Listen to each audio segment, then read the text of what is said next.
ప్రతి విద్యార్థి ఉన్నత లక్ష్యంతో చదువుతూ అందుబాటులో ఉన్న అవకాశాలను సద్వినియోగం చేసుకొని ఉత్తమ ఫలితాలు సాధించాలని జిల్లా కలెక్టర్ బిఎం సంతోష్ అన్నారు.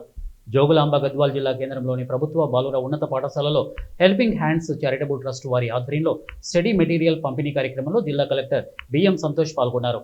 ఈ సందర్భంగా జిల్లా కలెక్టర్ మాట్లాడుతూ విద్యార్థుల చదువుపై నిబద్ధతతో శ్రద్ధ చూపితే ఏ లక్ష్యమైనా చేరుకోవచ్చని అన్నారు. విద్యార్థులు, ఉపాధ్యాయులు తల్లిదండ్రుల మాటలను పాటిస్తూ క్రమశిక్షణతో కష్టపడి చదివితే ఉన్నత స్థాయికి చేరగలరని అన్నారు. ఒక చిన్న గ్రామం నుంచి చదువుతోనే ఐఏఎస్ స్థాయికి చేరినట్టు పేర్కొంటూ ఎక్కడి నుంచి వచ్చామన్నది కాదు, కన్న కలలను కృషితో విజయాన్ని సాధించాలని అన్నారు. గత ఏడాది రాష్ట్రంలో 32వ స్థానంలో ఉన్న గద్వాల్ జిల్లా ఈ సంవత్సరం 26వ స్థానానికి చేరి 10.36% పెరుగుదలను సాధించినట్లు తెలిపారు.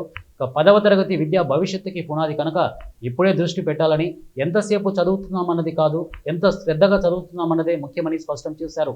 విద్యార్థుల ఫలితాలు మెరుగుపడేందుకు ఉపాధ్యాయులు ప్రత్యేక తరగతులు నిర్వహిస్తున్నట్టు తెలిపారు.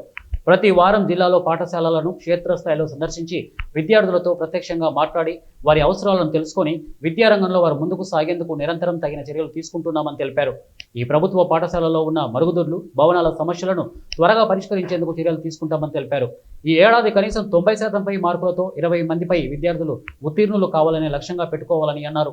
మంచి ఫలితాలు సాధించిన వారిని స్వాతంత్ర్య దినోత్సవం, గణతంత్ర దినోత్సవాల సందర్భంగా ఘనంగా కలెక్టరేట్లో సత్కరిస్తామని చెప్పారు. ట్రస్ట్ ఈరోజు వీళ్ళ నుంచి చేస్తున్న ఈ స్టడీ మెటీరియల్ డిస్ట్రిబ్యూషన్ కార్యక్రమానికి వచ్చిన ఎంఈఓ గారికి, స్కూల్ హెచ్ఎం గారికి, హెల్పింగ్ హ్యాండ్ ట్రస్ట్ రత్నసింహారెడ్డి గారికి, తర్వాత ఇక్కడ ఉన్న అన్ని ఉపాధ్యాయులకి, పిఓ గారికి, అలాగే ముఖ్యంగా స్టూడెంట్స్ అందరికీ, టీచర్స్ అందరికీ కూడా గుడ్ మార్నింగ్, అందరికీ నమస్కారం. రెడ్డి గారు ఎలా కష్టపడి ఇక్కడ నుంచి ఇవంతా మెటీరియల్ తయారు చేసి ప్రింట్ చేసుకుని వచ్చి ఇదంతా చేసినారని చెప్పినారు. కానీ దానికి యూజ్ అయ్యేది ఎప్పుడు? మీరు దానికి కరెక్ట్ యూజ్ చేసుకొని ఎగ్జామ్లో పాస్ అవుతేనే మనకి ఇదంతా చేయడానికి ఏదైనా యూజ్ ఉంటుంది. అది కాకుండా మనం ఇక్కడ వచ్చినాము ఏదో చెప్పినామంటే దాని నుంచి మనకేమీ అవుట్పుట్ ఉండదు. కాబట్టి ఈరోజు ఈ కార్యక్రమానికి వచ్చడానికి నేను రావడానికి రీజన్ కూడా ఇదే ఉంది. లాస్ట్ ఇయర్ 10th రిజల్ట్లో మనం 32nd పొజిషన్ నుంచి 23rd పొజిషన్కి వచ్చినాము. సో దేనివల్ల పాసిబిలిటీ అయింది అంటే, సో లాస్ట్ టైం మనం ఎంత 10 ర్యాంక్స్ 11 ర్యాంక్స్ మనకి లాస్ట్ ఇయర్ 10th స్టాండర్డ్లో 100 మెంబర్ రాస్తే 82% ఉండేది పాసింగ్ పర్సెంటేజ్.